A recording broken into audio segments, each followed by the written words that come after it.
কোনো একটা সময় ছিল যখন মা ভাত বেড়ে ডাকতো, ভাত বেড়েছি, আয় খাবি আয়।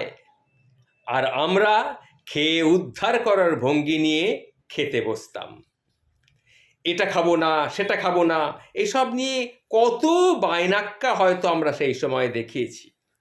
বিয়ের পর মায়ের কাছে গেলে সব থেকে বেশি যেটা অনুভব করি, একমাত্র মাই আছে যে কিনা খাবারের থালা সাজিয়ে মেয়েকে খেতে ডাকে। মেয়েকে খাওয়ানোর কি উদ্বেগ! হাত দিয়ে চাপা না দেওয়া অবধি এটা সেটা দিতেই থাকে থালায়, দিতেই থাকে থালায়, দিতেই থাকে। হয়তো বিষয়টা খুবই সামান্য, কিন্তু মনে কি এক অদ্ভুত শান্তির অনুভূতি দেয় বলুন তো।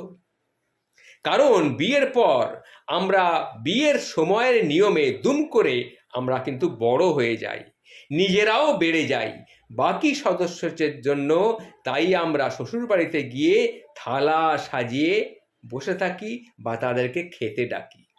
আবার দিদার বাড়িতে গিয়ে যখন যাই তখন গিয়ে দেখেছি ঠিক এইভাবেই দিদা মায়ের পাশে থাকে, দাঁড়িয়ে থাকে খাবার সময়, বলে আর একটু ঝোল দিই, আর একটু আলু দিই, নে না আর একটা মাছ নে, আর একটা মাছ নে। আমি উল্টো দিকে বসে মুচকি মুচকি হাসি। কি অদ্ভুত মেয়েদের স্থানান্তর বলুন তো।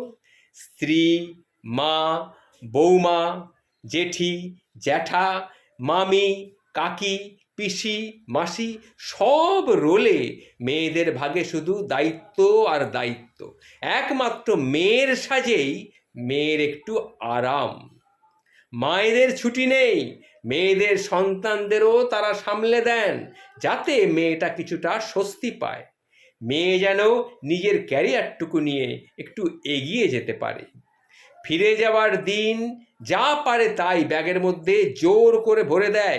খুব বিরক্তও লাগে, আবার রাগও ধরে, কিন্তু পরক্ষণেই ভাবি এই মানুষটা ছাড়া আমার খাওয়া নিয়ে এতটা কনসার্ন হবার মতো আর কি কেউ আছে? না, স্বামী ছাড়া আর কারোর নাম তো আমার মনে পড়ে না। কারো কারো ক্ষেত্রে হয়তো সেটুকুও নয়।